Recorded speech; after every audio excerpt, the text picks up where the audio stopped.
Baik, selamat siang Mas, Mbak Re, dan juga Ibu Siti.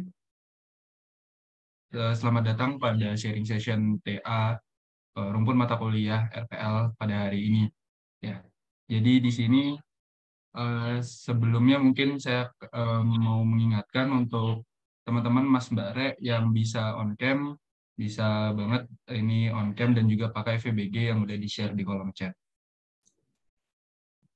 Oke, mungkin tanpa berlama-lama, untuk kegiatan pertama pada hari ini, di sini uh, akan ada sambutan dari Kepala Lab Rekayasa Prakatuna sendiri, yakni Ibu Siti Rohimah. Untuk Ibu Siti, waktu dan tempat dipersilakan. Baik, terima kasih atas kesempatannya, Riko. Jadi saya buka dulu. Assalamualaikum warahmatullahi wabarakatuh. Selamat sore semuanya. Jadi di kesempatan yang baik ini, pertama-tama saya ingin mengucapkan terima kasih kepada panitia, yaitu para admin di Lab RPL yang telah mempersiapkan acara ini ya, sehingga dapat terlaksana. Jadi acara sharing session itu adalah acara tahunan ya dari Lab RPL. Kita mulai dari tahun lalu itu yang pertama kali, kemudian tahun ini itu yang kedua kali. Jadi inti dari acaranya sharing session seperti judulnya itu adalah kita akan melakukan sharing dari topik-topik TA yang sedang dikerjakan saat ini ya oleh nanti para pengambil mahasiswa yang sedang mengambil TA saat ini. Dan syaratnya adalah yang sudah melewati proses proposal ya. Jadi kalau yang proposal itu belum akan di-share di sini karena sifatnya masih proposal, belum tentu disetujui oleh sidang proposal ya. Jadi yang sudah disetujui proposalnya dan TA-nya sedang dikerjakan itu akan di-share di sini oleh masing-masing pembuat TA-nya ya. Saya minta sekitar 5 atau 6 menit per orang gitu ya, atau mungkin tidak usah lama-lama untuk menceritakan topik TA-nya itu seperti apa dan secara garis besar apa yang dia kerjakan dan nanti output-nya itu apa. Ya. Nah, tujuannya adalah untuk memberi insight gitu ya atau inspirasi atau semacam itu bagi peserta yang saat ini belum akan mengambil TA atau mungkin semester depan baru akan mengambil TA gitu ya. Jadi yang menjadi peserta di forum ini itu ada 2 macam, yaitu yang TA ya, yang memang sedang mengerjakan TA sudah lewat proposal, dan yang belum melewati proses sidang proposal. Jadi atau bahkan mungkin yang sama sekali belum mengambil pra-TA ya. Jadi untuk menambahkan menumbuhkan insight atau inspirasi seputaran topik-topik TA dari Lab RPL semacam itu ya. Nah, sebelum nanti mulai acara intinya, tolong nanti saya minta ke Mas Riko sebagai pembawa acara untuk mengomando gitu ya semua peserta yang ada di sini untuk sejenak meng-on-kan kamera dan dengan virtual background yang sudah di-share untuk dilakukan proses dokumentasi ya, di capture layarnya gitu. Karena kan mungkin nggak muat dalam satu layar, jadi ada satu lebih, kalau nggak muat satu layar berarti 2 kali seperti itu. Nah, nanti setiap ada presentasi, jika ada yang ingin bertanya bisa langsung angkat tangan untuk menanyakan kepada yang sedang presentasi. Kurang lebih seperti itu. Sebenarnya topik tahun ini itu kan kalau tahun lalu itu kan tantangan-tantangan yang dihadapi ketika kita mengerjakan TA-nya di masa pandemi. Jadi semuanya online, ya kan. Nah, saat ini itu kan sudah pandemi sudah lewat. Kita mulai lagi TA yang normal ya, yang bisa ke kampus. Kemudian kalau misalnya memerlukan data juga ke lapangan juga bisa gitu ya. Saya kira sih harapan saya apa namanya kesulitan-kesulitan yang ditemui waktu pandemi kemarin itu sudah tidak terjadi lagi, sehingga apa yang dikerjakan itu kita bisa fokus untuk mengerjakan TA gitu ya. Kurang lebih seperti itu. Semoga nanti ilmu-ilmu yang di-share di forum ini bermanfaat dan bisa memberi inspirasi buat peserta yang akan mengambil TA di semester depan atau mungkin di tahun depan. Kurang lebih seperti itu. Saya ucapkan selamat berpresentasi bagi peserta yang TA dan selamat menyimak bagi yang peserta yang sebelum TA. Demikian Mas Riko, saya kembalikan kesempatannya. Terima kasih. Baik Ibu, terima kasih. Terima kasih juga untuk sambutannya. Jadi kini kita akan masuk ke sesi sharing dan juga perkenalan dengan narasumber atau mahasiswa yang mengambil judul bersangkutan dalam rumpun mata kuliah RPL itu sendiri. Ya mungkin untuk pembicara yang pertama. Difoto dulu Riko, difoto dulu Riko. Baik Ibu. Ya. Belum pada menghilang nanti. Oh ya baik. Ini untuk Mas Mbak semua dan juga teman-teman mungkin bisa minta tolong ya on cam semua karena kita bakal melakukan sesi foto terlebih dahulu.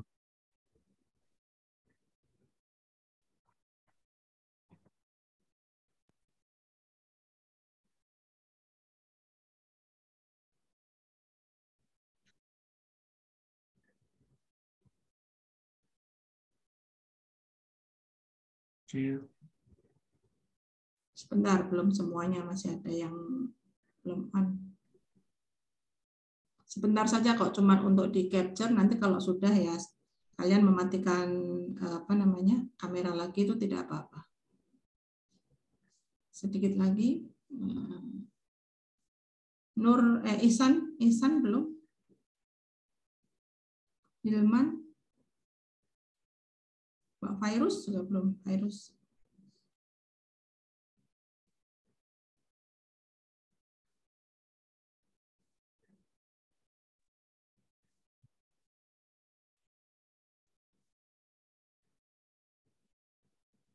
Oke, udah cukup.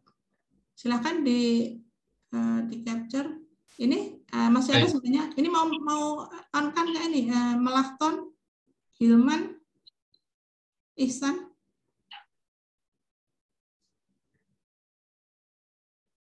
Oke, lagi 3 nih. Ya, silakan diambil. Oke, baik Ibu. Nah, untuk foto sendiri ini akan saya pandu ya. Mungkin Mas Mbak dan Ibu juga bisa semuanya bergaya atau melihat ke kamera. Saya hitung dari 3, 2, 1. Senyum ya. Oke, lagi sekali. 3, 2, 1. Oke, sudah. Terima kasih Mas Mbak. Oke. Oke, kalau begitu kita langsung lanjut ke ini sesi sharingnya itu sendiri. Untuk pembicara yang pertama, di sini ada Mas Richard Asmarakandi. Halo, iya, dan saya. Ya, baik. Mungkin Mas Richard sudah siap, Mas? Insya Allah. Baik. Untuk masing-masing peserta diberi waktu berapa lama kurang lebih, Riko? Oh, kurang lebih mungkin ini ya, maksimal 10 menit. Apakah cukup? 10 menit. Sudah termasuk tanya jawab ya? Iya, Ibu. Ya, oke. Oke. Baik, Mas Richard. Waktu dan tempat dipersilakan, Mas. Oke, baik, terima kasih atas kesempatannya. Assalamualaikum warahmatullahi wabarakatuh. Waalaikumsalam. Mungkin pertama-tama saya izin share screen. Dan saya juga mengucapkan mohon maaf saya di sini pakai masker karena sedang ada di luar rumah. Iya, mungkin mohon maaf untuk hostnya bisa mengaktifkan izin untuk share screen, soalnya masih disable. Bisa dicoba lagi, Mas. Oh iya, masih belum bisa sepertinya. Oh ini sudah bisa.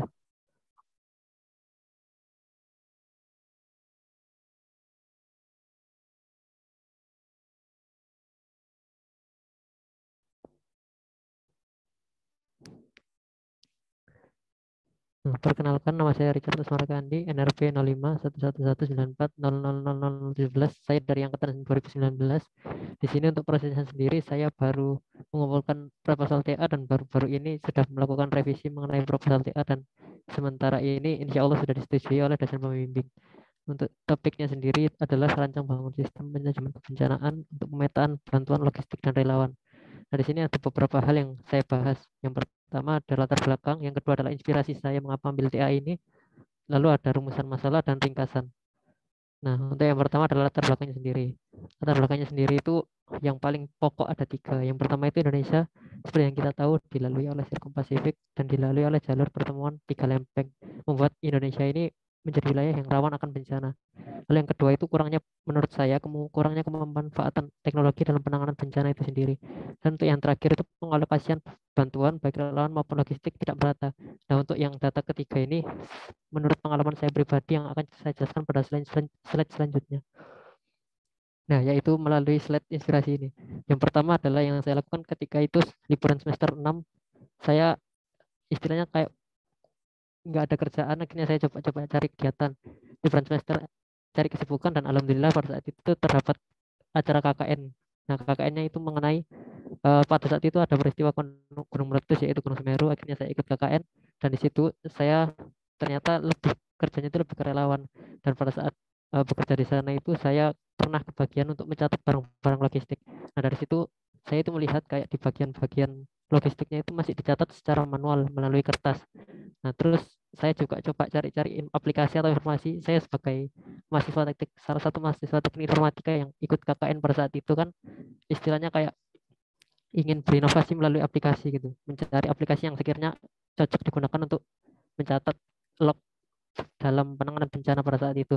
Nah, ternyata pada saat itu tuh nggak ditemukan sama sekali aplikasi untuk mencatat kayak logistik atau lain sebagainya. Nah, terus akhirnya saya kepikiran ide bagaimana kalau misalnya kita itu melakukan modernisasi terhadap pencatatan itu.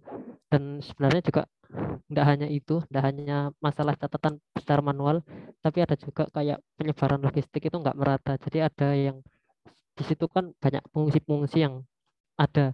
Nah, ternyata seringkali terjadi kayak tidak meratanya bantuan yang ada gitu. Jadi banyak yang protes sehingga kayak ada yang merasa bagiannya itu cuma sedikit, ada yang merasa bagiannya besar.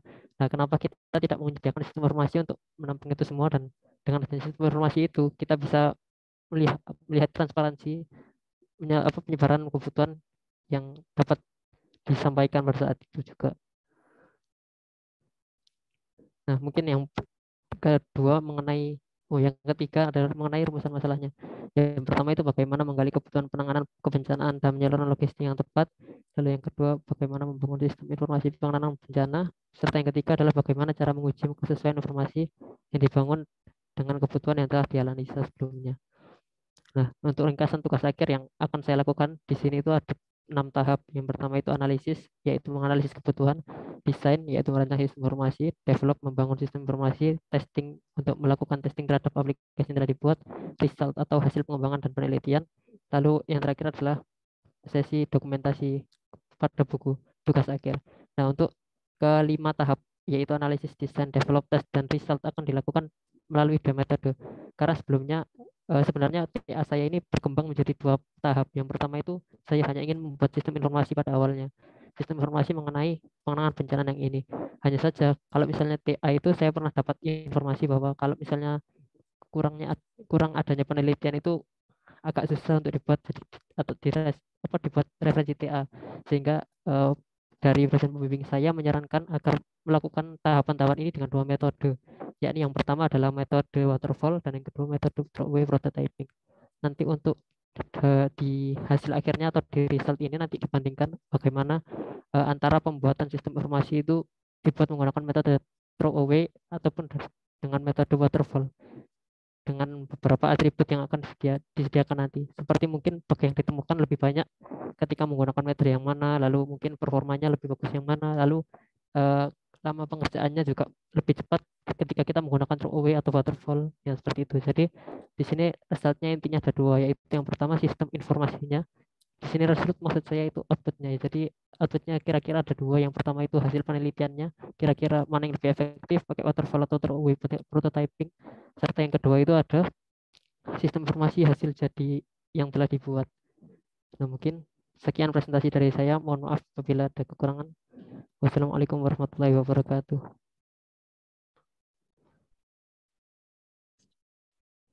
Baik, terima kasih Mas Richard atas sharingnya. Nah, mungkin ini akan langsung masuk ke sesi tanya jawab ya Ibu. Ini bisa mungkin saya juga serahkan ke Ibu Siti juga. Mungkin dari Ibu Siti ada tanggapan. Ya baik, sebelum saya mau tanya, ada yang mau tanya nggak ini dari pesertanya? Nggak ada ya. Ini adalah contoh TA yang berdasarkan kebutuhan nyata, ya kan?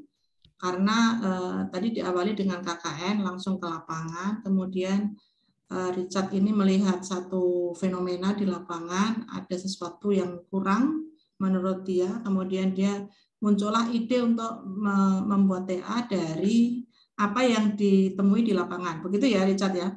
Benar Ibu. Nah, pertanyaan saya itu ini, nanti kalau aplikasinya itu sudah jadi, itu apakah akan diterapkan benar di lapangan atau tidak?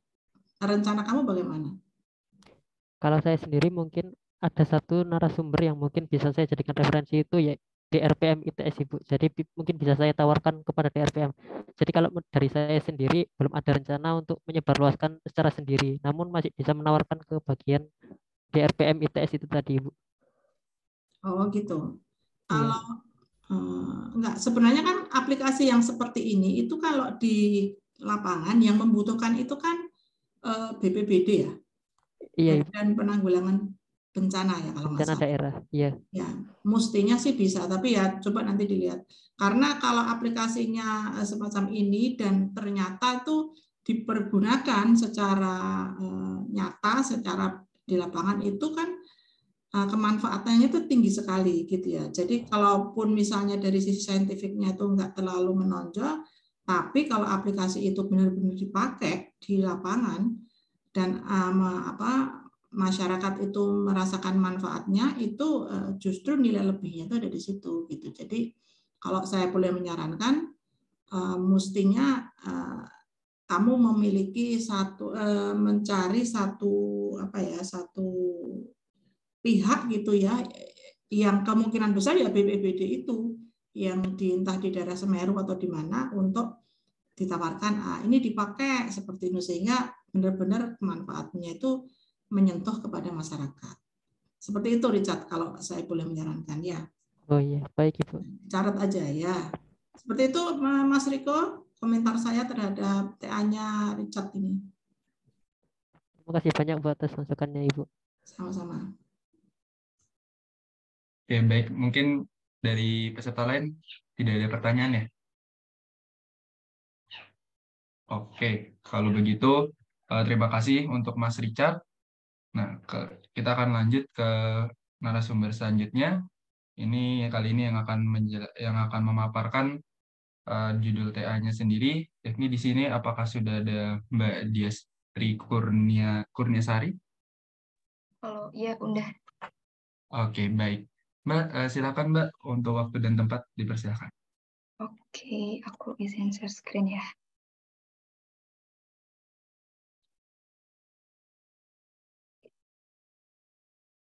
Oke, baik. Sebelumnya saya izin memperkenalkan diri. Perkenalkan, nama saya Diastri Kurniasari, NRP 035 dari Angkatan 2019.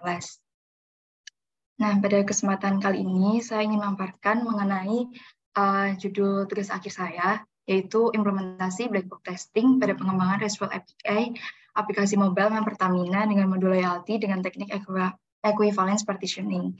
Nah, jadi fokusan di TA ini adalah gimana kita melakukan pengujian untuk RESTful API. Jadi yang pertama mengenai latar belakangnya. Jadi saat ini terdapat berbagai macam telepon genggam ya. Salah satunya yang paling terkenal itu kan smartphone, dan itu sudah digunakan oleh banyak kalangan dari mulai anak kecil sampai orang dewasa. Nah, pada kuartal ke-1 tahun 2022 sendiri, Statista mencatat jumlah aplikasi yang tersedia pada Google Play Store itu mencapai 3,29 juta. Sedangkan pada Apple App Store itu lebih dari 2,11 juta aplikasi yang tersedia. Dan juga itu menunjukkan bahwa saat ini sedang marak adanya aplikasi mobile gitu. Kemudian terbelakang yang kedua adalah dalam proses pengembangan perangkat lunak sendiri perlu dilakukan pengujian untuk meminimalisir kesalahan yang ada pada fase production, sehingga dapat kita segera perbaiki ketika masih dalam fase development seperti itu. Oke, kemudian latar belakang yang ketiga yang marak, salah satu aplikasi mobile yang marak dibicarakan pada akhir-akhir ini adalah aplikasi My Pertamina, yaitu aplikasi ini berasal dari PT Pertamina, digunakan untuk membeli berbagai produk dari Pertamina sendiri. Jadi kita bisa melakukan transaksi menggunakan aplikasi tersebut. Oke, kemudian mengenai rumusan masalahnya ada 3. Yang pertama, bagaimana sih penerapan metode black box testing dengan teknik equivalence partitioning pada pengujian RESTful API aplikasi mobile My Pertamina modul loyalty. Yang kedua, bagaimana perancangan pengujian untuk RESTful API aplikasi mobile My Pertamina modul loyalty. Dan yang ketiga, bagaimana evaluasi hasil pengujian RESTful API aplikasi mobile My Pertamina. Oke, mungkin tujuan dari pengerjaan tugas akhir ini adalah untuk memastikan apakah fungsionalitas dari RESTful API yang udah dibangun itu udah sesuai sama yang diharapkan atau belum. Seperti itu. Kemudian mengenai alur pengerjaannya, jadi yang pertama dilakukan analisis dulu terhadap manual guide-nya atau acceptance kriteria yang telah ditentukan sama produk owner-nya seperti itu. Kemudian membuat skenario pengujian, dilanjutkan dengan pembuatan data file atau data binding dengan berbagai case yang tersedia dari skenario-nya. Kemudian dilakukan pembuatan skrip pengujian. Nah, jadi titik utama yang paling penting dalam mengambil TA mengenai pengujian perangkat lunak itu kita nggak cuma menguji aplikasinya secara manual, tetapi harus juga menggunakan pengujian secara otomatis gitu. Jadi di pengujian kali ini dari saya pembuatan skripnya menggunakan bahasa Python dengan frameworknya menggunakan PyTest. Kemudian setelah semuanya skripnya selesai dibuat semua, dilakukan eksekusi pengujian dengan 2 cara dari skrip yang udah dibuat dan juga pengujian secara manual dan menggunakan Postman. Oke, mungkin dari saya kurang lebih seperti itu. Terima kasih, mohon maaf apabila ada kesalahan.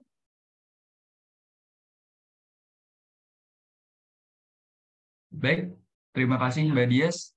Nah, ini mungkin langsung saya tanyakan kepada peserta yang lain. Mungkin ada pertanyaan dulu, ada tanggapan. Oke, sepertinya tidak ada. Mungkin langsung ke Ibu Siti, bagaimana Ibu? Iya, tidak ada pertanyaan tuh kira-kira ngerti apa? Nggak ngerti ya? Jangan-jangan nggak tanya tuh karena nggak ngerti. Baik, ini sebelum saya tanya ya, ini Bu Sarwosi juga mau ikut join, jadi nanti Mas Riko juga bisa nanti meminta Bu Sarwa untuk memberi tanggapan ya, jadi selang-seling gitu, karena beliau juga cukup banyak anak bimbingannya gitu. Baik, ini Mbak Dias itu mengimplementasikan salah satu fase dalam dari hidup perangkat lunak SDLC, yaitu khususnya di fase testing. Nah, testing itu kan saat ini hampir semuanya, apalagi untuk sistem-sistem yang besar, itu dilakukan secara otomatis, ya kan, automated testing. Nah, inilah yang dikerjakan oleh Mbak Dias ini melakukan automated testing terhadap satu aplikasi untuk diketahui ininya ya errornya, bugnya dan sebagainya. Sebenarnya sih sederhana seperti itu. Namun di dalam automated testing itu kan pasti harus dibuat skripnya, ya kan? Nah, skripnya itulah yang akan menentukan apakah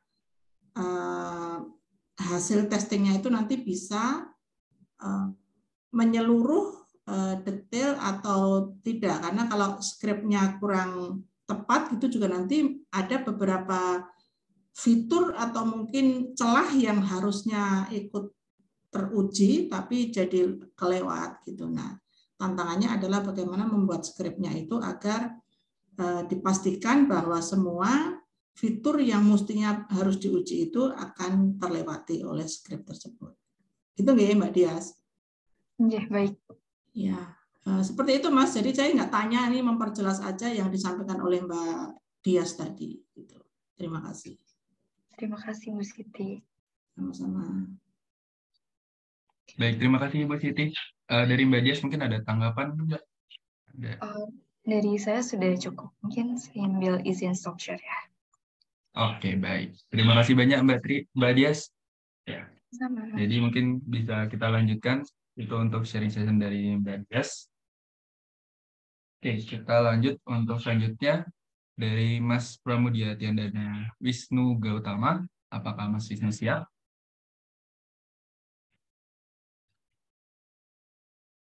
Mas ya Pak, senyum-senyum aja. Mas bisa on mic Mas. Oh iya, apakah sudah terdengar? Sudah Mas. Oke. Ya mungkin. Oke. Bagaimana Mas? Oke. Sudah siap ya Mas?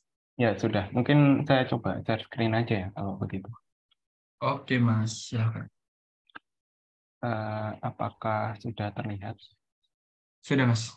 Oke, baik. Ya. Assalamualaikum. Baik. Saya akan menjelaskan mengenai tugas akhir saya yang berjudul penerapan komponen driven development pada front-end menggunakan Next.js di modul program kreativitas mahasiswa aplikasi MyITS Pushpresnas. Ya, mungkin lanjut saja untuk hal ini. Ya, untuk latar belakang ini sebenarnya berpusatnya pada permasalahan di mana ITS dalam 2 tahun terakhir ini itu menyandang predikat sebagai pengunggah proposal terbanyak, yakni sebesar 1021 dan 500 proposal. Ini pada tahun 2021 dan 2022. Hal ini tentu memerlukan persiapan yang lebih matang, khususnya dalam pengumpulan proposal-proposal tersebut untuk menunjang proses PKM yang ada di ITS. Namun dalam pengembangannya banyak sekali istilahnya permintaan-permintaan yang tentu sudah barangkali mutlak apabila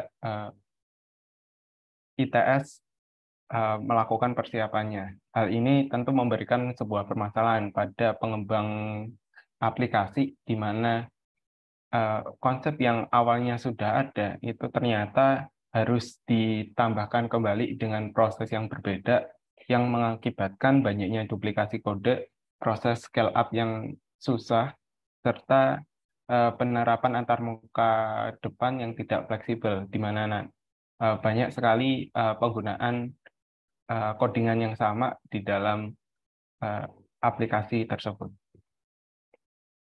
Lalu untuk beberapa konsep yang saya gunakan dalam pengembangan aplikasi ini, seperti ada komponen driven development, di mana nanti dengan konsep CDD ini berfungsi sebagai memperkecil aplikasi pemrograman antarmukanya, serta meningkatkan composability dan maintainability, serta mengurangi waktu pengembangan dalam melakukan code reuse. Karena nantinya dengan komponen driven development ini, pengembang tinggal menggunakan komponen-komponen yang sudah dibuat olehnya dan tinggal dilakukan penggunaan reuse codingannya tanpa melakukan penulisan ulang kembali.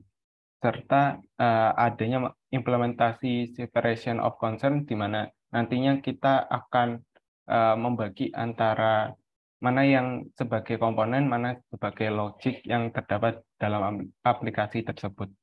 Lalu juga nantinya untuk memudahkan debugging dan pemahaman sistem yang lebih besar kembali apabila ada programmer ke depan yang akan menggunakan aplikasi ini kembali. Ya, selain itu saya juga mengembangkan konsep atomic design di dalam aplikasi tersebut, yakni penggunaan atoms, molecules, organism, template, dan pages. Atoms itu seperti satuan terkecil di mana nantinya yang berfungsi sebagai dasar dari komponen yang ada, yang selanjutnya akan dibentuk dalam semacam molecules. Ini semacam gabungan dari beberapa atoms atau yang memiliki fungsional tertentu yang nantinya bisa dirancang sebagai organisme. Organisme ini semacam header ataupun footer yang nantinya kita tinggal memasangnya di dalam sebuah template untuk menjadi pages jika sudah dimasukkan logic tertentu di dalamnya. Ya, di dalam aplikasi ini juga nanti akan mengembangkan struktur desain paket, di mana nantinya klien atau pemrogram itu nanti tidak perlu untuk tahu isian codingan yang ada di dalam, tinggal menggunakan paket yang sudah dirancang olehnya sendiri. Sehingga untuk menyembunyikan kerumitan codingan yang sudah dibangun olehnya. Untuk rancangan aplikasi sendiri, ini sudah dirancang untuk model implementasinya sebagai berikut, di mana nantinya akan ada 6 macam modul, yakni yang pertama modul pencarian tim, terus nantinya akan dirancang sebuah proses pembuatan tim yang akan berkorelasi kepada proses bimbingan tim yang ada di ITS untuk nantinya mendapatkan review dari dosen, serta dilakukan penilaian, baik dari penilaian internal maupun review eksternal dari tim dosen juga. Mungkin sekian yang dapat saya sampaikan. Terima kasih sebelumnya. Mungkin apakah ada pertanyaan? Ya, sebelumnya saya ucapkan selamat datang buat Bu Sarwostri, sudah bergabung di forum ini. Ya Bu, matur nuwun. Monggo Bu, jika mau bertanya ini TA-nya Wisnu. Wisnu ini sama Pak Rizky ya? Enggak Bu. Jadi studi kasusnya di DPTSI ya? Iya, benar. Oke. Ya Wisnu, ini aja menggarisbawahi. Ini modulnya baru atau improvement dari modul yang ada sebelumnya di MyITS? Oke, untuk ini sebenarnya pengembangan yang baru Bu. Dari awalnya itu menggunakan SIM PKM, terus dari pihak DPTSI sendiri lantas mencoba untuk melakukan pengembangan, kita melakukan separation antara front end dengan back end-nya, sehingga nantinya kalau di kasus saya yang memegang bagian front end-nya begitu Bu. Ya mungkin nanti di bukunya dijelaskan kelemahannya yang sistem lama seperti apa ya, sehingga butuh untuk dilakukan pengembangan. Itu aja sih. Oke, terima kasih banyak Bu Sarwo. Ya, sama-sama. Ya itu Bu Siti sementara untuk Wisnu. Oke, matur nuwun Bu. Yang lain ada yang mau tanya? Tidak ada, ya, tidak apa-apa. Yang penting sudah disampaikan. Monggo Mas Riko. Oh, baik. Mungkin dari Ibu Siti, apa dari Ibu ada tanggapan Ibu? Tadi kan saya sudah bilang, sudah tanya ya bahwa ini adalah topik TA yang asal usulnya juga dari kebutuhan di lapangan ya, Mas Wisnu ya. Dalam hal ini di DPTSI ya ada kebutuhan untuk mengelola PKM ya, data-data yang dalam kaitannya dengan PKM, di mana PKM itu sendiri kan dikelola juga datanya di DPTSI ya sebagai Pusprenas ya, pusat prestasi nasional. Oh ya, yang mau saya tanyakan tuh ini, kaitannya dengan Pusprenasnya tuh di mana tuh Wisnu? Untuk kegiatan PKMI, maksudnya aplikasi yang saya kembangkan ini nantinya sebagai best project-nya untuk program kegiatan, maksudnya program kegiatan sejenis di ITS juga, Bu. Misal ya untuk Pusprenasnya sendiri kan ada PKM, terus ada Gemastik dan sebagainya. Nanti dengan kita awali dengan PKM ini nantinya setelah base project-nya selesai nanti akan dipakai untuk kegiatan seperti PKM dan sebagainya di Oh iya. ya. Nanti pengelolanya siapa jadi? Untuk maksudnya pengelolanya, Pengelola aplikasinya yang akan memaintain aplikasinya itu DPTSI atau siapa? Oke, mengenai hal itu akan diserahkan ke DPTSI secara langsung. Oke, ya clear. Ya sudah, terima kasih. Monggo Mas Riko. Baik, apabila sudah dari peserta lain mungkin ada pertanyaan. Oke, karena tidak ada. Nah, terima kasih banyak Mas Wisnu sudah bisa stop share, Mas. Nah, ini untuk selanjutnya, mohon maaf Ibu Siti, saya izin bertanya. Jadi ini dari ada dari Mas Zidan mau mempresentasikan. Nah, namun Mas Zidan sendiri masih sedikit berhalangan sampai sekitar 15 menit lagi, Bu. Nah, ini apakah di yang lainnya masih ada, masih ada nggak? Nah, untuk yang lainnya sendiri, untuk mungkin apa boleh saya lemparkan ke peserta, mungkin ada peserta mahasiswa TA yang ingin men-sharingkan langsung, bisa share, bisa resign seperti itu. Di sini ada Muhammad Maroki ada nggak di sini di grup ini di forum ini? Kalau ini saya buka di Monta itu ada Wisnu, ada Maroki Abdul Jalil, kemudian Richard sudah, dia sudah, Zidan yang itu ya. Nih Naulia Adam Kuncoro ini. Ada nggak Naulia Adam Kuncoro? Terus Ali Husaini Rahman.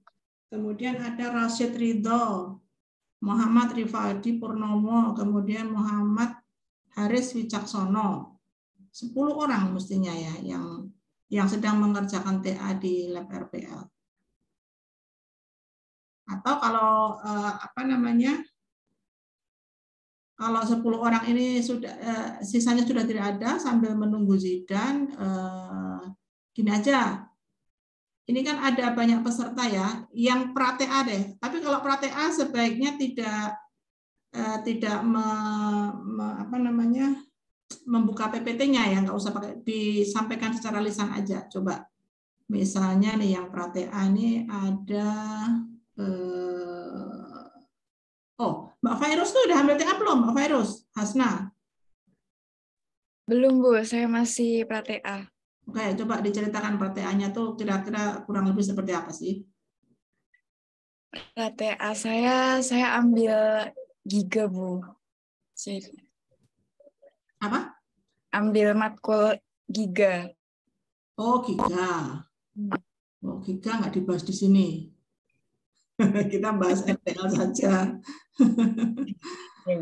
Oke, terus sebentar ya, siapa nih? Cahya Destian deh, cerita apa? Karena bimbingan saya ya saya tanya aja. Kalau yang lainnya saya nggak tahu apakah ini atau udah Cahya Destian dulu deh. Coba kamu cerita 1, 2, 3 menit lah tentang TA-mu itu apa? Cerita aja, nggak usah nge-share PPT ya. Ya, baik. Terima kasih atas kesempatannya, Bu Siti. Jadi di semester ini saya pra-TA dengan topik aplikasi Android pengenalan budaya yang dibangun dengan prinsip Lean arsitektur. Jadi itu latar belakangnya karena budaya di Indonesia saat ini kondisinya memprihatinkan, ada bahasa yang punah, ada tarian yang juga sudah tidak ada generasi penerus yang tertarik. Jadinya ingin melestarikan budaya seperti itu. Di sisi lain, budaya itu juga menjadi penarik bagi wisatawan mancanegara untuk bisa berkunjung ke Indonesia. Jadi dari kedua latar belakang tersebut tugas akhir ini saya ingin membuat aplikasi yang memperkenalkan budaya Indonesia secara lebih terpusat dan praktis agar dapat menarik turis mancanegara dan juga membuat generasi penerus di Indonesia itu jadi tertarik lagi dengan budaya Indonesia sehingga tidak punah budayanya itu. Seperti itu kira-kira. Baik, berarti kamu ini sedang menyusun proposal kan ya, proposal TA. TA-nya adalah pembuatan aplikasi yang berkaitan dengan pengenalan budaya ya. Pengenalan budaya Indonesia kepada pihak justru luar negeri ya, apa namanya, ke masyarakat internasional gitu ya. Iya, Bu. Jadi terus berarti bahasanya apa yang kamu pakai di dalam aplikasi itu? Jadi bahasanya itu yang utama bahasa Inggris, tapi juga disediakan beberapa bahasa lain yaitu bahasa Portugis dan Malaysia dan juga Indonesia tentunya. Kenapa dipilih 4 bahasa itu?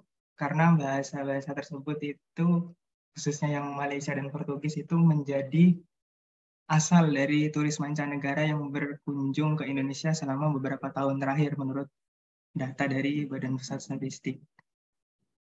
Oke, baik. Jadi untuk yang pra-TA saya tidak tanya terlalu dalam ya, karena kan itu masih ranahnya antara kalian dengan pembimbing ya. Jadi saya hanya menyampaikan aja seperti Cahya Destian itu berarti akan mengajukan topik tentang aplikasi untuk pengenalan budaya Indonesia kepada pihak internasional, gitu ya.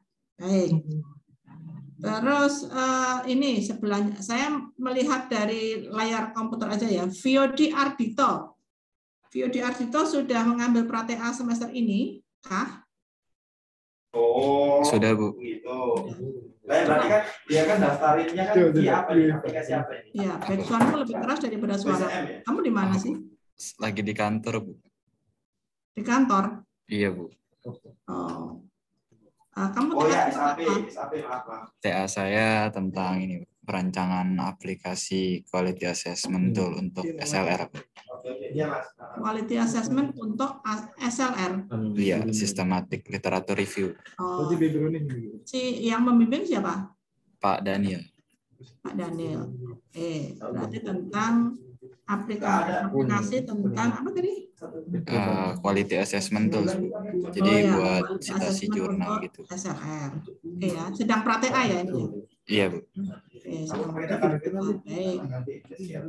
Berikutnya Clifton Delias. Ada baiknya di nyalain kamera bentar kali biar saya sambil lihat ini wajahnya. Clifton, coba kamu nyalain. Iya, Bu. Oke, kamu sedang mengambil pra-TA kah sekarang? Iya, Bu, lagi ambil pra-TA, Bu. Coba kamu ceritakan sedikit kurang lebih seperti apa pra-TA-mu itu. Jadi topik itu pengembangan pengukuran tingkat kesesuaian kebutuhan dan coding pada arsitektur Onion dengan paradigma domain driven design. Coba pelan-pelan. Pengembangan pengukuran tingkat kesesuaian kebutuhan dan coding pada arsitektur Onion, Bu. Oh, gitu. Ya, pembimbingnya Pak Daniel. Bu Lika. Oh, Bu Lica. Ya, Bu. Jadi nanti yang akan kamu kerjakan itu kurang lebih seperti apa? Jadi dari proyek yang memakai arsitektur Onion itu diukur Bu kesesuaian antara dokumen kebutuhan dengan implementasinya, Bu. Oh, pengukurannya outputnya nanti apa? Output TA-nya nanti? Tool berupa NLP gitu, Bu. Jadi pakai NLP dari dokumen dan implementasinya diukur kesesuaiannya. Outputnya nanti kesesuaiannya berapa persen begitu? Iya, Bu, kira-kira begitu. Nah, kira-kira kalau saya boleh tahu manfaatnya TA kamu nanti untuk apa? Itu, Bu, untuk pengukuran tingkat kesesuaian, Bu. Iya, maksud saya manfaatnya itu untuk apa? Misalnya kayak tadi tuh, misalnya kalau Cahya tadi itu kan, biar budaya Indonesia itu lebih dikenal luas seperti itu loh. Jadi menurut Bu Lika itu tool yang seperti ini masih belum ada, Bu. Iya, toolnya belum ada. Tapi kalau sudah ada itu terus dipakai untuk apa? Ya sudah, kalau nggak tahu jawabannya kamu catat aja, itu masukan yang bagus gitu ya. Ya, Bu, baik. Apapun yang kita kerjakan kan mesti ada manfaatnya, ya kan? Untuk apa? Untuk membantu ini, untuk membantu itu, gitu, atau untuk menghasilkan sesuatu, gitu kan ya. Ya. Terima kasih. Satu lagi sebelum nanti saya kembalikan ke Mas Riko. Muhammad Naufaldillah, kamu sedang mengambil pra-TA? Iya, Bu. Ya, coba ceritakan sedikit tentang pra-TA itu seperti apa. Ini yang pra-TA yang sekarang sedang saya kerjakan itu ya itu ini ya, klasifikasi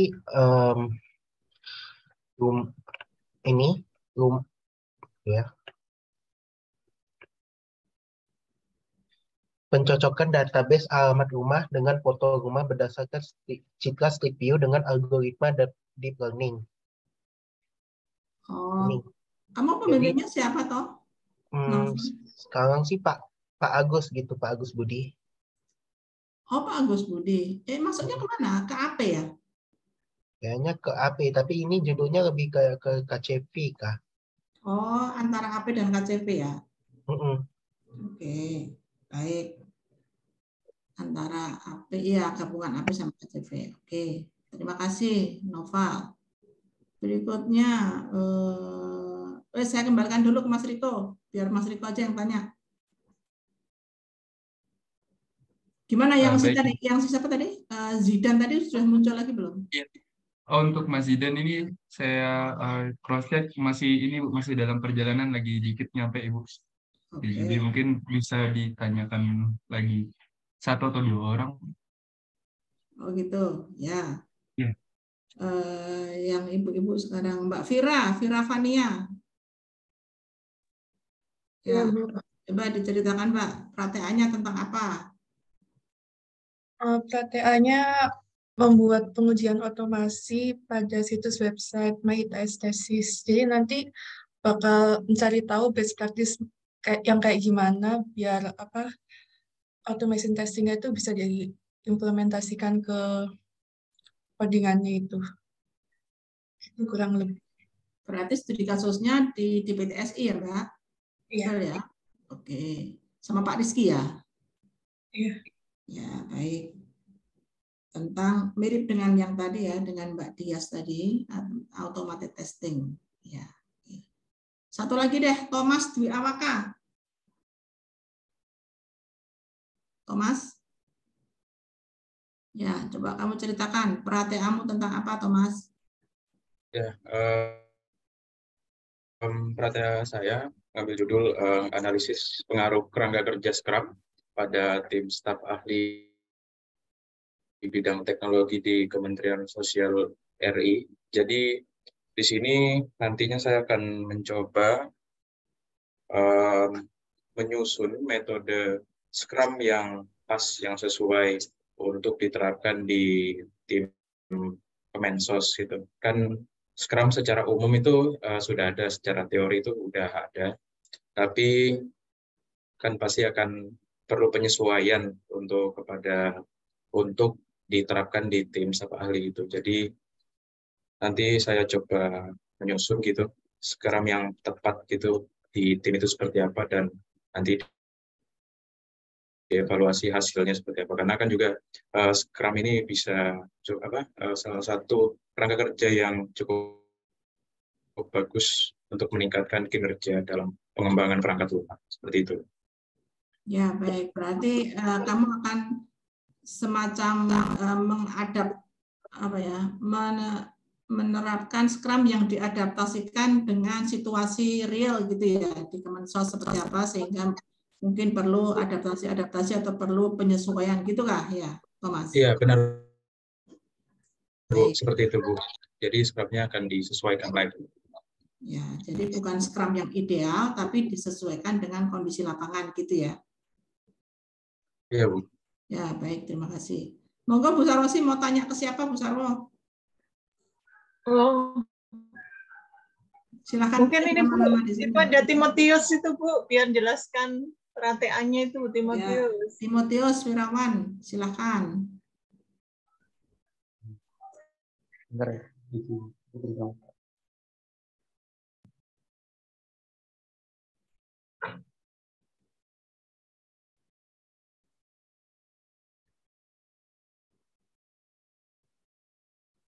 Ada suaranya, Timotius. Dapat kamera sebentar, Bu. Jadi untuk pratea saya yang ini tuh mirip sama Wisnu untuk topiknya untuk rancang bangun aplikasi pengelolaan keuangan pribadi menggunakan XDX dengan pendekatannya itu component driven development. Jadi outputnya itu nanti aplikasi pengelolaan keuangan itu semacam pencatatan dan untuk perencanaan pengeluaran, dan ada artikelnya juga untuk mempelajari lebih lanjut mengenai pengelolaan keuangan yang baik dan konsultasi keuangan dengan pakarnya. Seperti itu. Itu judulnya itu didasari atau dilatar belakangi dengan problem yang seperti apa, Timotius? Mungkin problemnya dari diri sendiri dulu sih, kayak merasa tiba-tiba uangnya habis itu. Jadi kayak kenapa nggak dibuat aja. Terus kayak perencanaan keuangan itu sebenarnya aplikasinya itu ada, tapi untuk perencanaan dari saya itu butuh kayak fitur perencanaan keuangannya itu yang gratis, tapi sementara di aplikasi yang serupa itu dia berbayar. Oh, gitu. Apakah sampai segitunya toh? Kalau kita, aku tanya Riko sebagai ini, kamu kalau punya duit kamu rancang gitu enggak? Kalau saya sendiri tidak. Makanya kira-kira yang pakai siapa? Tapi ya nggak apa-apa, silakan nanti didiskusikan dengan pembimbing ya. Kira-kira maksudnya gini loh, aplikasi apapun itu aplikasi yang kita buat ya, apalagi juga lewat TA itu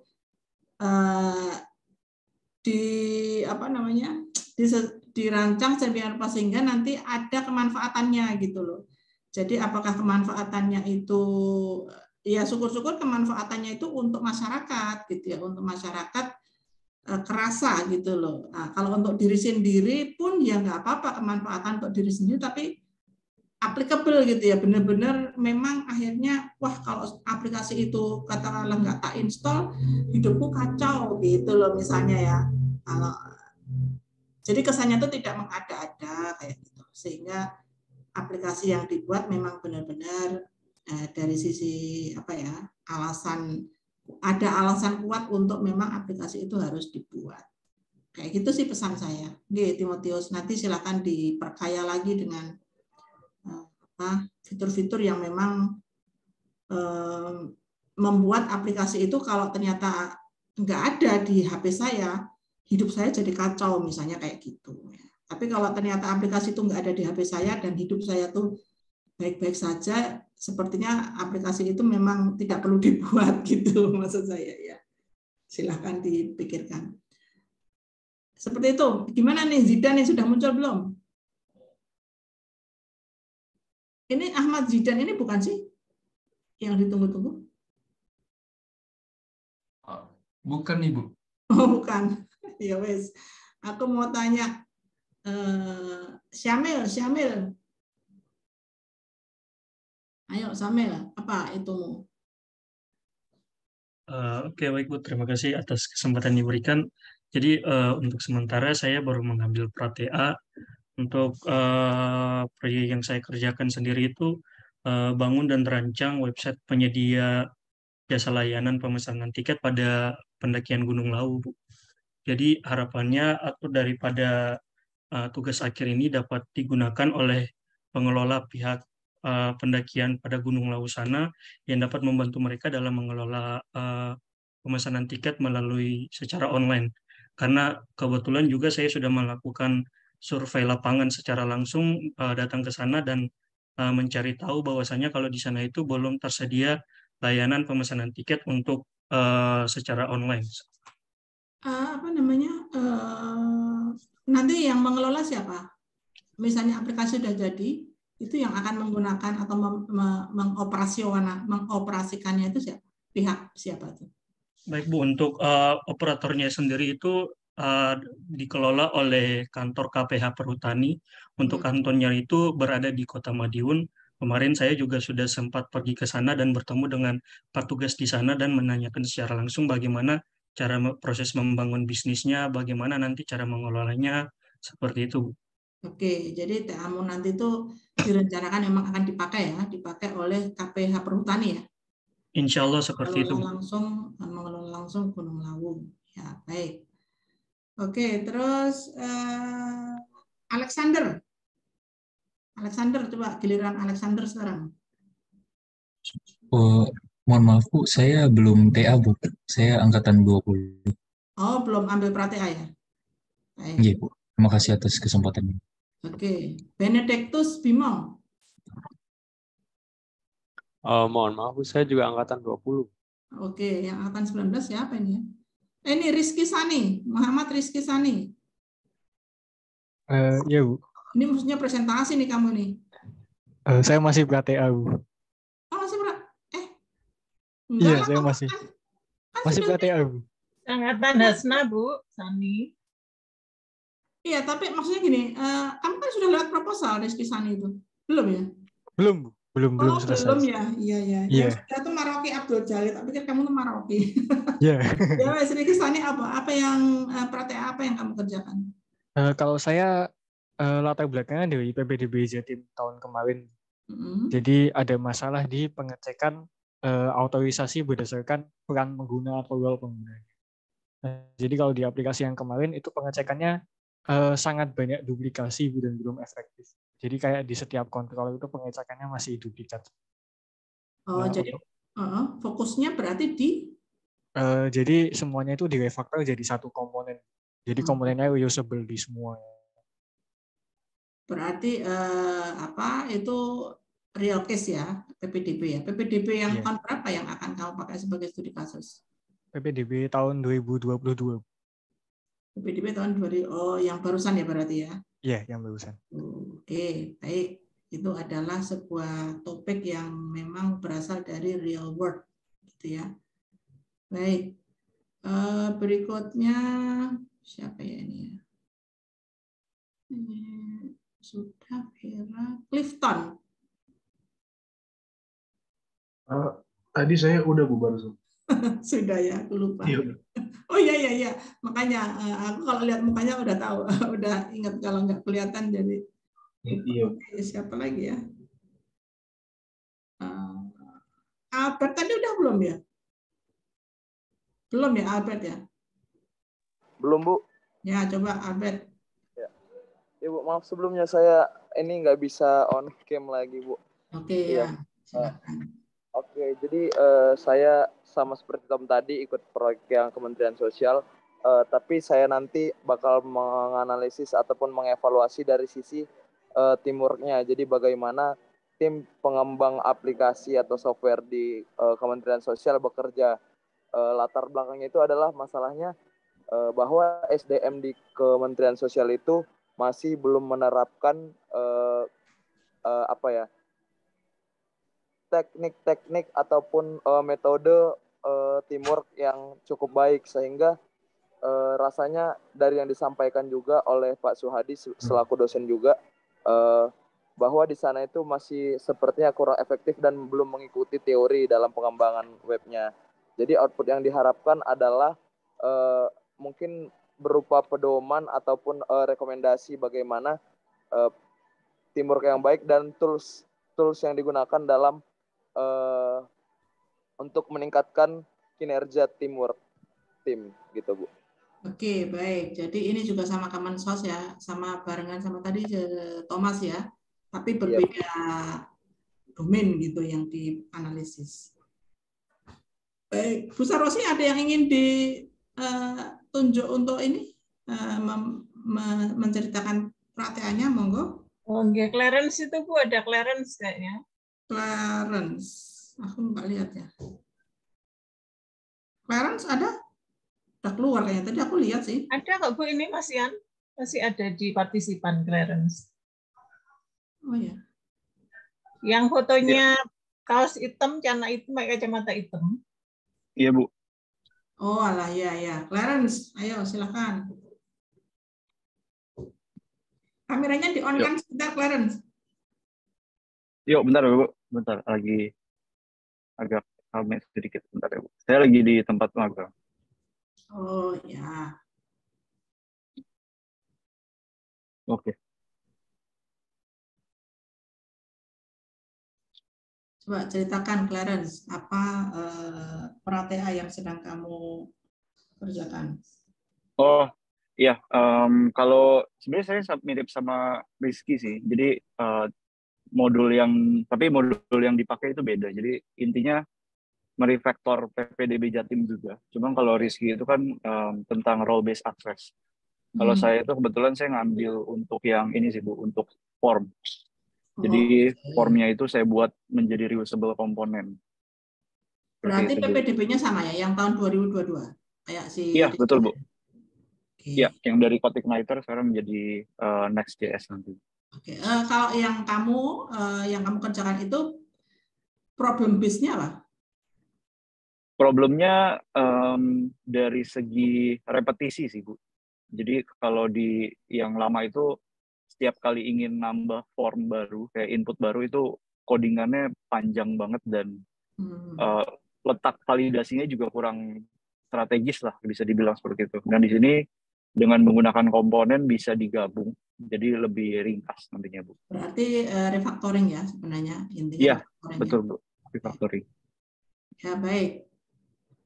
Berikutnya nih Riza Dwi Andika. Aku kayaknya udah sering dengar namanya nih, Riza Dwi Andika.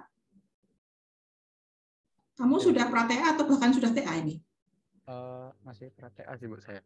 Pra-TA. Coba kamu ceritakan apa yang kamu kerjakan. Ya, jadi kayak rencana TA yang mau saya kerjakan itu rancang banget. Suaranya kok kecil ya di saya.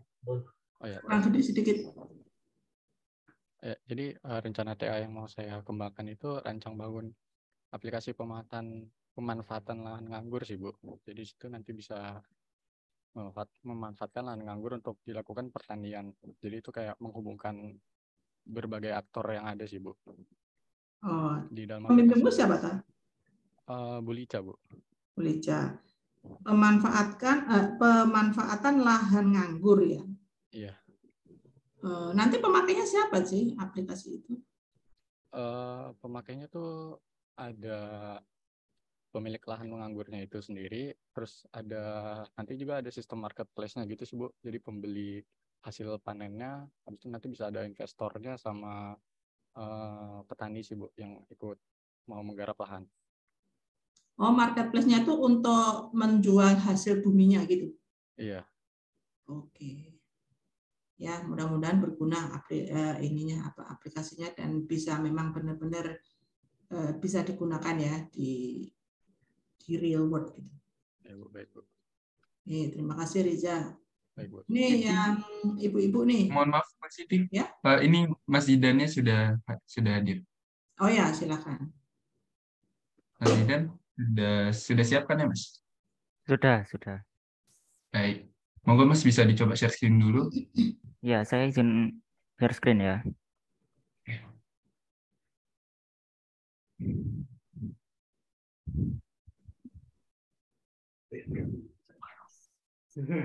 Baik, apakah sudah masuk? Sudah Mas. Ya.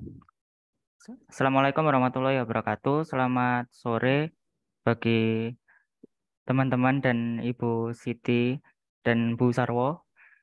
Nah, untuk kali ini saya akan menjelaskan mengenai topik TA yang saya ambil di semester lalu, yang sudah saya susun proposalnya di semester lalu.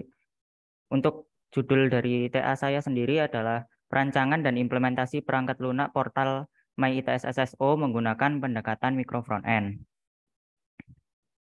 Ya, yang akan saya bahas pada presentasi kali ini adalah latar belakang, inspirasi, tujuan, serta manfaat.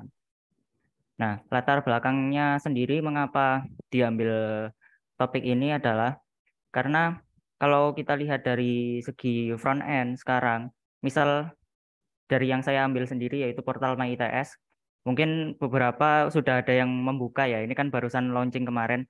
Nah, ini ada fungsionalitas antar domain. Jadi di situ sebenarnya nggak cuma satu domain aja yang ditampilkan, tapi ada domain bagaimana daftar aplikasi-aplikasi yang bisa kita gunakan, ada lagi agenda, ada lagi kalender, dan lain-lain.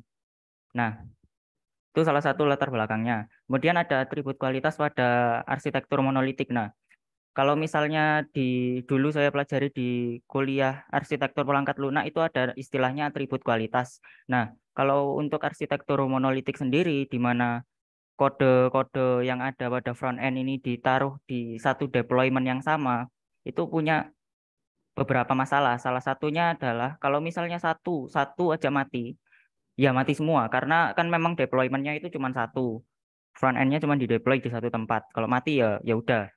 Kalau misalnya kita perlu melakukan scale juga itu lebih susah karena misalnya kita cuma perlu scale di bagian domain, di bagian tertentu, fungsionalitas tertentu. Nah, kita nggak bisa cuma scale di satu itu aja, kita harus scale keseluruhan, di mana ya mungkin aja jadi tidak perlu gitu. Kemudian ada berkembangnya microservice pada backend. Jadi kalau di backend itu sudah ada yang namanya microservice, di mana untuk setiap servisnya itu dipecah-pecah menjadi dalam tanda kutip deployment sendiri gitu. Nah, konsep microservice ini mau dibawa ke front end karena sebelumnya cuma di back end. Berikutnya adalah banyaknya fungsionalitas yang pada satu halaman di portal MyITS ini sendiri. Nah, ini contoh screenshotnya yang di portal itu. Nah, ini kan ada aplikasi dan layanan, kalender, lalu di bawahnya ada agenda ya. Itu sebenarnya domainnya itu berbeda-beda, sumber datanya itu berbeda, kan tetapi ini masih satu deployment untuk yang sekarang. Nah, tujuan dari tugas akhir ini sendiri yaitu yang pertama adalah membagi domain yang ada di aplikasi yang sekarang ini menjadi beberapa subdomain. Dengan kata kasarnya itu dipecah lah ya. Kemudian setelah dipecah itu, nah masalah lintas domain ini akan diselesaikan dengan pendekatan micro front end. Jadi yang awalnya itu satu deployment monolitik menjadi micro front end, dipecah menjadi kecil-kecil gitu, deploymentnya berbeda. Kemudian yang ketiga adalah menemukan kerangka kerja yang tepat untuk mengimplementasikan konsep dari micro front end itu sendiri. Nah, ini pembagian subdomainnya. Misalnya ada bagian announcement atau agenda ya, dan kalender, news, serta event. Nah, ini setiap domain ini sebenarnya punya misinya sendiri-sendiri. Akan tetapi untuk sekarang itu masih dalam satu deployment intinya. Nah, setelah dibagi ini akan ditaruh di deployment yang berbeda-beda sehingga nanti dari back end, misalnya dari domain announcement ini dari back end sampai front end itu bakalan di-deliver sama tim yang berbeda. Kalender ini juga akan di-deliver dari back end sampai front end dari tim yang berbeda. Berikutnya news dan event juga sama. Kemudian adalah pemilihan framework. Di sini untuk micro front end sendiri yang saya baca dari studi literatur kemarin memang masih belum ada eksaknya, kayak misalnya frameworknya yang paling cocok itu apa, ataupun bahkan biasanya kan kalau kita ngoding itu lihat tutorial ya, pakai gimana sih cara how to do this gitu dengan kata kunci framework apa, itu masih jarang ditemui. Nah, ini untuk risetnya sendiri adalah kita perlu mencari framework apa sih yang cocok buat micro front end ini supaya implementasinya bisa pas gitu. Nah, untuk manfaatnya ini diharapkan nanti kalau misalnya masalah lintas domainnya yang tadi sudah saya bahas itu bisa terpecahkan gitu ya. Misalnya masalahnya scalability itu tadi dan yang lain-lain itu bisa diselesaikan dengan kerangka kerja yang tepat. Nah, selain itu harapannya nanti bisa jadi software yang lebih baik lagi untuk menggantikan MyITS SSO yang lama yang dulu digunakan oleh Civitas Akademika ITS. Untuk tahapannya sendiri yang pertama studi literatur di mana ya membaca-baca bagaimana implementasinya yang pas, teori-teorinya itu bagaimana. Kemudian perancangan sistem dilanjutkan dengan implementasi, kemudian setelah diimplementasikan akan diuji, kemudian akan dites lagi. Nah, untuk Ya, ringkasannya ya intinya adalah mengembangkan sistem yang dapat menampilkan informasi mengenai kalender, berita, daftar kegiatan, dan lain-lain, atau yang sudah ada sekarang di portal MyITS. Kemudian pendekatan yang akan digunakan adalah pendekatan micro front end, serta saya diminta untuk menganalisis beberapa kerangka kerja atau framework yang sekiranya cocok untuk implementasi micro front end ini. Ya, sekian dari presentasi yang dapat saya sampaikan. Kurang lebihnya mohon maaf. Terima kasih. Saya serahkan ke moderator. Baik, terima kasih Mas Zidan atas pemaparannya. Mungkin dari peserta yang lain ada pertanyaan terkait yang Mas Zidan sampaikan. Oke, apabila tidak ada mungkin dari Bu Siti atau Bu Sarwo bisa saya persilakan. Kalau dari saya ya memberi komentar saja, ini sama seperti TA-TA yang berasal dari DPTSI ya. Itu memang topiknya itu berasal dari problem yang memang ditemui di lapangan gitu ya. Kemudian dilakukanlah satu penelitian atau pekerjaan untuk memperbaiki problem tersebut. Dalam hal ini tadi di MyITS-nya di mana Zidan? Di modul apa? Untuk MyITS-nya sendiri itu ada di portal, Bu. Oh, di portalnya ya? Iya, di tampilan utamanya, dashboard-nya. Sekarang katanya sudah ganti portal ya, bukan MyITS SSO ya? Iya, sekarang kalau untuk yang di TA saya sendiri itu mengerjakan yang portal itu.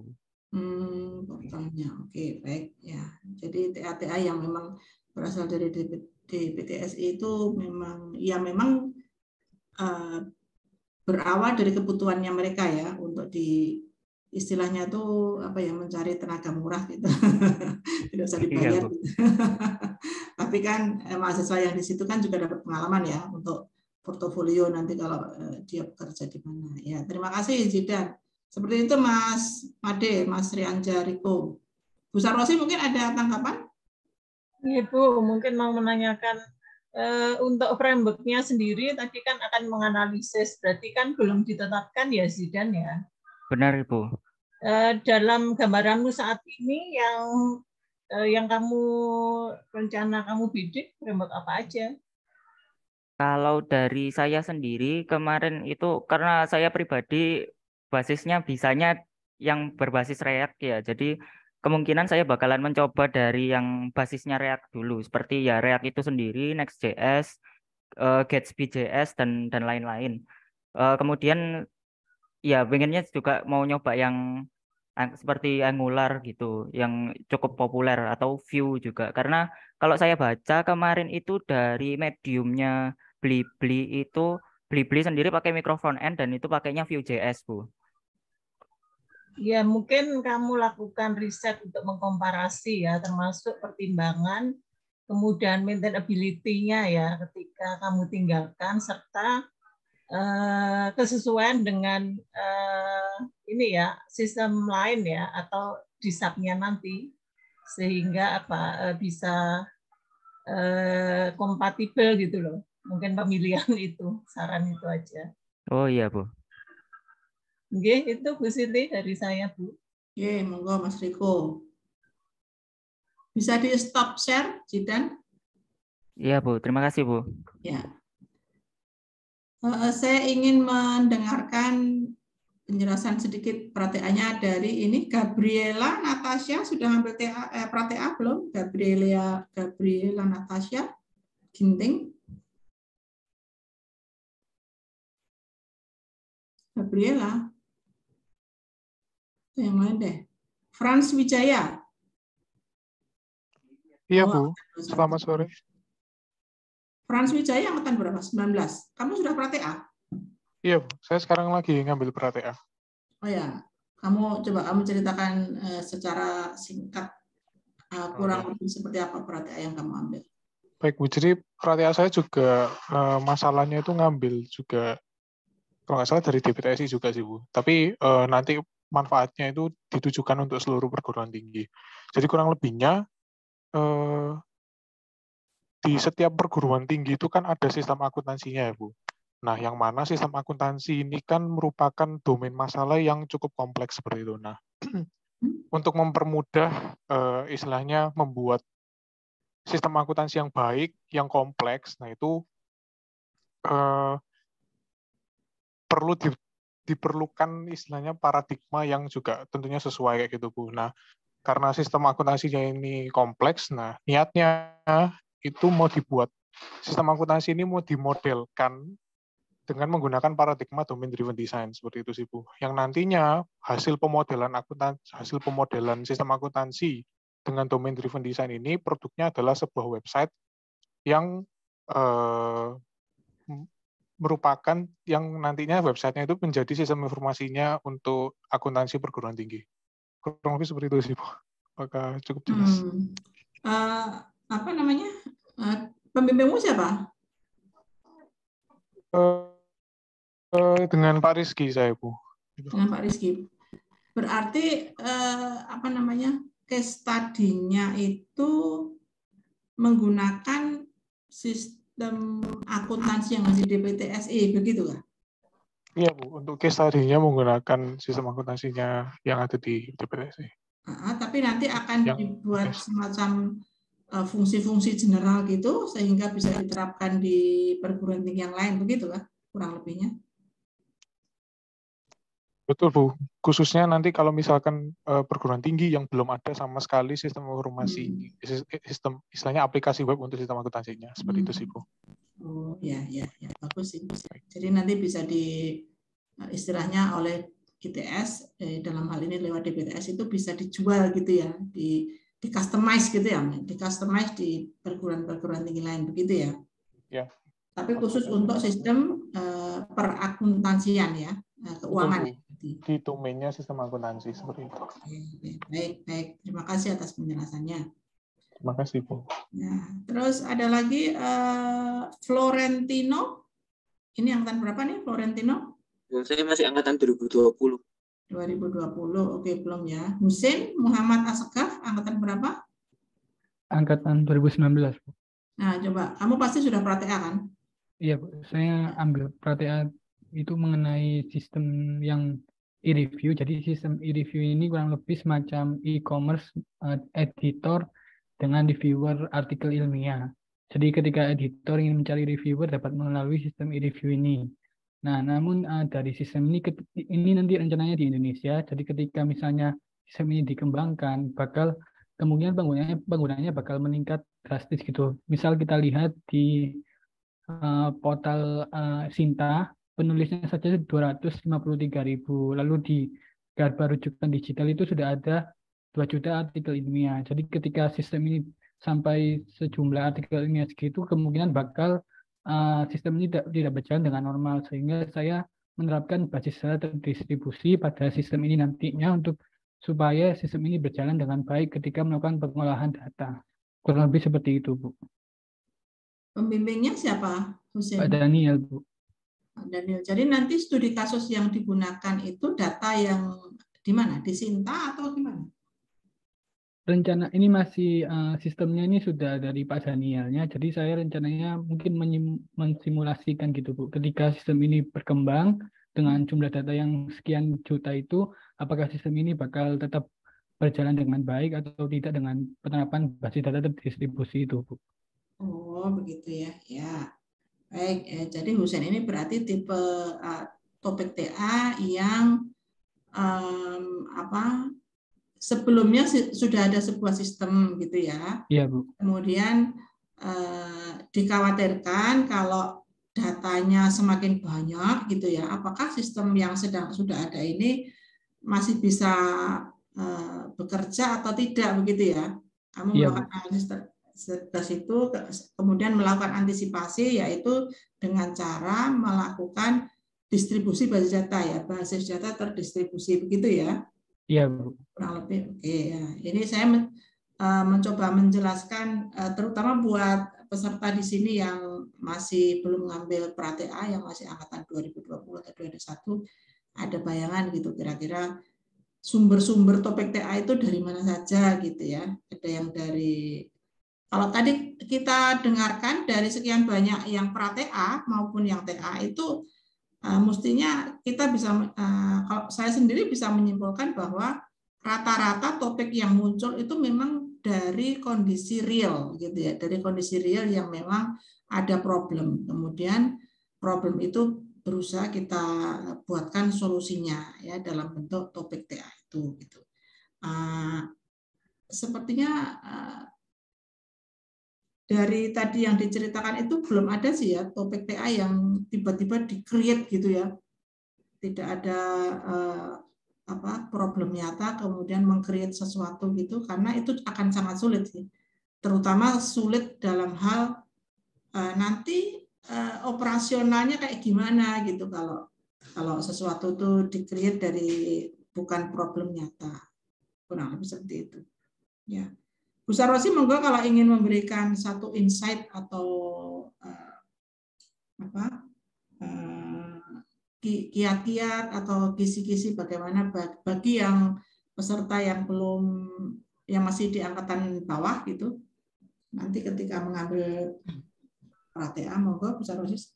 Oke Bu, mungkin peluang lain adalah meneruskan ya atau mengembangkan TA-TA dari kakak kelas itu juga bisa. Apakah terkait dengan penambahan kompleksitas atau terkait dengan penggunaan metode lain yang mungkin dengan metode yang lain itu bisa meningkatkan akurasi atau apapun seperti itu. Selain dari tadi real problem yang disampaikan oleh Bu Siti.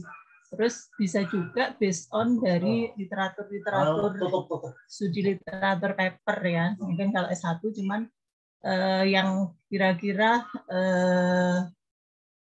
bisa ya, nggak harus perbandingan metode, tapi dengan mengambil salah satu metode yang kira-kira dari paper-paper yang ada itu memberikan hasil atau output yang terbaik. Itu Bu sedikit tambahan dari saya. Terima kasih Bu Sarwosi. Jadi sumber-sumber TA selain dari yang kasus nyata juga bisa dari studi literatur ya. Meskipun itu memang agak susah untuk anak S1, tapi tetap bisa juga sih dilakukan ya dari atau melanjutkan TA dari kakak angkatan yang sudah melakukan TA di bidang yang sama, tapi mungkin ada beberapa yang belum dikerjakan karena memang dibatasi gitu ya. Itu bisa diteruskan. Ya, kurang lebih seperti itu. Ini masih ada waktu sedikit. Coba saya ingin lagi Muhammad Yunus nih. Muhammad Yunus, angkatan berapa nih Muhammad Yunus? Muhammad Yunus? Tidak ada respon. Riki Supriyanto. Baik, Bu. Ya. Sebenarnya apakah salah saya sudah terdengar ya? Ya, sudah. Baik. Ceritakan pra-TA kamu apa? Baik, pra-TA yang saya buat di semester ini itu terkait pengembangan sistem informasi anotasi data penelitian. Jadi pada simpelnya itu pembuatan website di mana website tersebut bisa melakukan anotasi data berdasarkan data dari peneliti. Rencana untuk klien saya itu dari mahasiswa yang mengambil S2 sama S3. Lalu untuk outputnya itu berupa hasil data anotasinya yang bisa diekspor dalam berbagai file seperti itu. Pembimbingnya siapa, Riki? Saya dapat pembimbing Pak Daniel. Oh gitu ya. Jadi outputnya nanti tuh sebentar, data yang akan dipakai itu data dari mana? Sumber datanya itu? Mahasiswa S2, S3? Iya Bu, seperti itu. Di ITS? Iya betul. Nah, terus nanti outputnya adalah? Outputnya berupa hasil data anotasi. Jadi pada awalnya kan mahasiswa S2 sama S3 rata-rata kalau melakukan anotasi data itu biasanya melakukan secara manual, Bu. Jadi melalui Excel lalu dilabelin satu-satu seperti itu.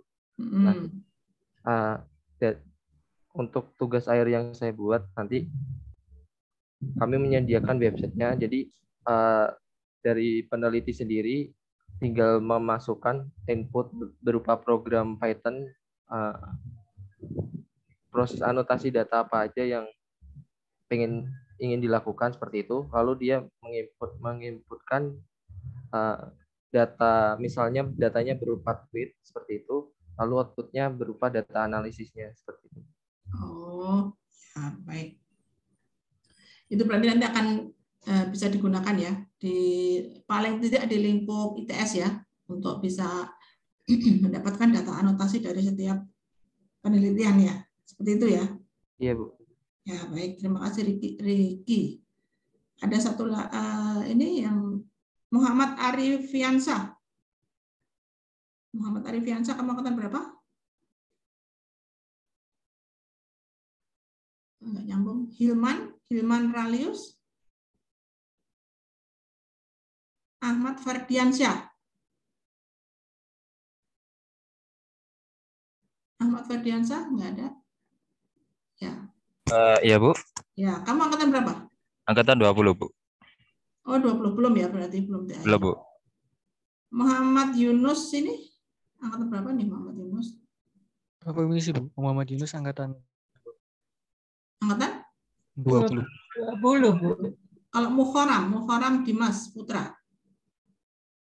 Angkatan 19, Bu. Ya, coba kamu pratea apa?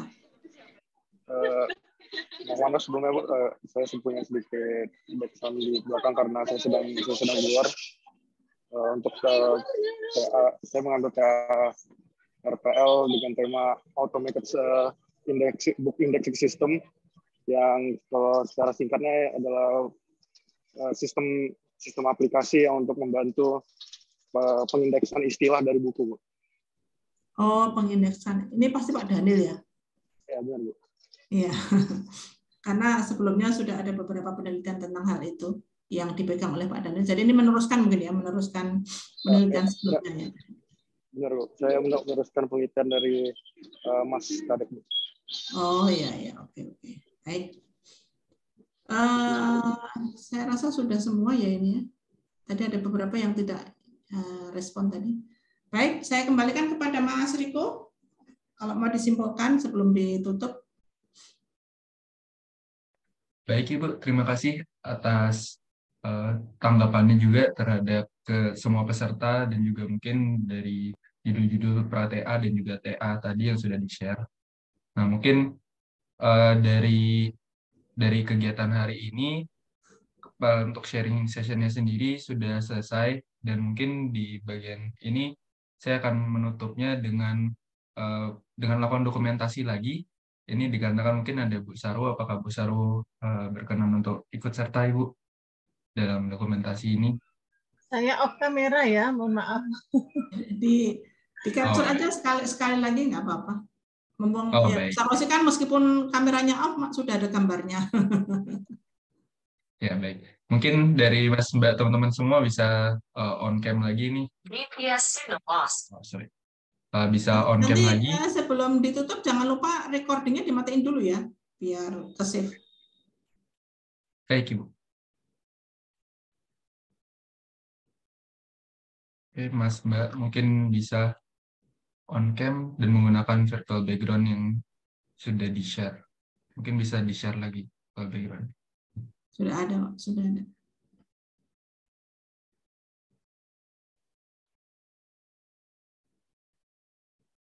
Ya, ayo. Nanti sebelum ditutup sama Mas Riko, sekali lagi saya mengucapkan terima kasih banyak buat para peserta yang sedang mengerjakan TA maupun sedang mengerjakan pra-TA atas partisipasinya ya. Karena ini memang acara lab gitu, acara lab RPL, acara tahunan lab RPL yang mestinya kita dukung bersama gitu ya. Seperti itu, Mas Riko. Terima kasih banyak Ibu Siti. Mungkin untuk teman-teman Mas Mbak juga bisa on cam lagi nih. Masih lagi beberapa yang belum on cam.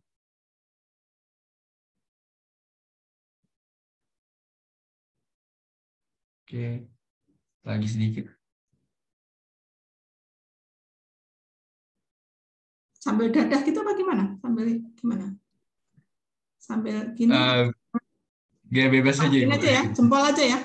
Oh iya, oke, baik. Semuanya jempol ya. Ini untuk Mas Albert, Mas Muhammad Yunus, Mas Riza Dwi Andika, Mas Hilman Ralius, Mas Ahmad Ferdiansyah. Albert tadi Bisa nggak izin nggak bisa katanya Albert, nggak bisa on cam lagi. Yang bisa on cam coba sambil mengacungkan jempol sebagai tanda ini. Ya, 2 juga boleh, 1 juga boleh.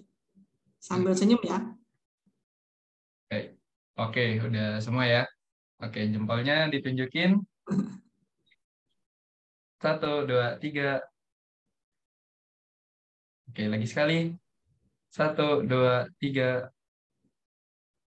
Baik, sudah. Baik, dengan berakhirnya. Silakan ditutup baik, ya. Dengan sesi dokumentasi ini juga menandakan akhir dari acara sharing session tentang tugas akhir untuk lab RPL. Nah, terima kasih banyak untuk Mas, Mbak, dan juga Ibu Sarwo serta Bu Siti atas kehadirannya dan juga atas feedback yang diberikan. Kami dari panitia mengucapkan terima kasih banyak dan juga semoga selalu sukses dan lancar atas pengerjaan tugas akhirnya. Akhir kata kami tutup dengan wassalamualaikum warahmatullahi wabarakatuh. Waalaikumsalam. Panitia. Izin live ya.